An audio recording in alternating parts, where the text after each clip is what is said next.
Hello, thank you all for coming out tonight to Songs with Sellers. So my name is Matthew Taylor. A lot of you know me for painting the murals around Pueblo, like the large-scale mural downtown. My name at Refic is more of the street art that I do, which also there's a lot of that around town, but it's more of like these characters that are painted here.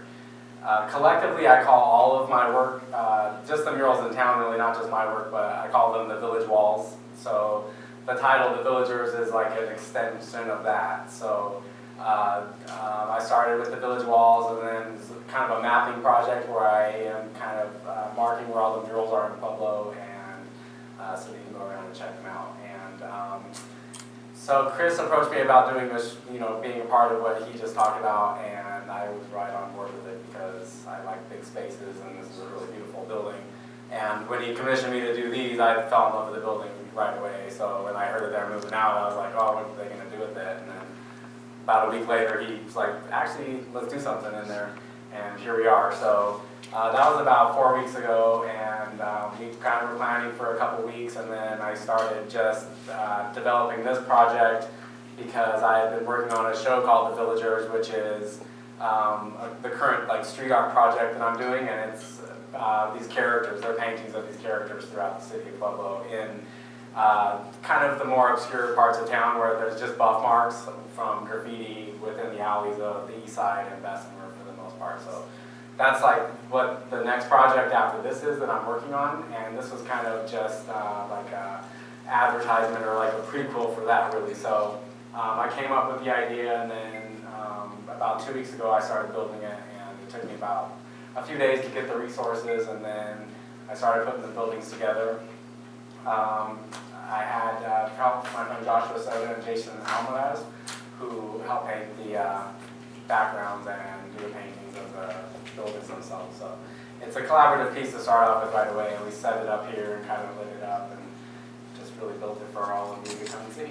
So basically after this, it's going to stay here for just a few days, and then we're going to move it downstairs and have it as just another installation that will rearrange and move around and grow upon and have this village become a bigger village that will display in a different part of this building, and then we'll work on other installations to put in this room. So we plan to change up the room as often as possible and have it just like a lot of different things going on in here, so that it's kind of a continuous rotation where there's a lot of different interactive art that you can come be a part of. So this is just the first project, and it's kind of temporary, and it just is an extenuation, like I said, of the project I was working on, and a lot of it just draws from things that interest me, like like abandoned buildings I like a lot, and this village really is a commentary on Pueblo in a lot of ways, and as a muralist and as a street artist, I look at Pueblo to me is beautiful because there's a lot of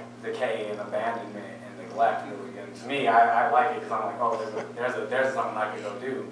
And so, but Pueblo has a lot of it. There's a great deal of it here. Entire neighborhoods are kind of neglected around here. And I like to go explore them, and I really look for the buff marks where the graffiti happens, and then the city puts a square over it, and then more graffiti happens, and then another square. And that conversation interests me a lot, so that's where this background, the idea comes from, is just that conversation of urban renewal versus graffiti artists, and that's to me just kind of a story that's very interesting because it speaks to everybody that drives by, whether they realize it or not. It's a conversation that's being put into our into our vision, and we have to we mostly don't pay attention to it, but it really does affect us, because even that gray square still represents decay of some sort, where it's talking, it still represents graffiti, so it doesn't really do anything but put a band-aid over a problem, and it's obviously a band-aid, and then the whole city's filled with it. So to me, I like it, and I like to just continue the conversation because I appreciate graffiti, and I think that, when the city comes and puts a gray square over it, I'm just that's a funny way to rebuttal the conversation. It's just do their own city graffiti, or it's just a square.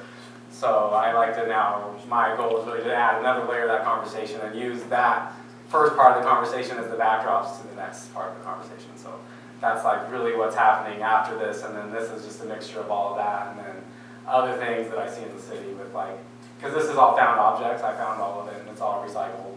So I had, it's mostly scrap paint that's really just a budget of nothing, really just it's all found stuff. So, and then other stuff that was donated.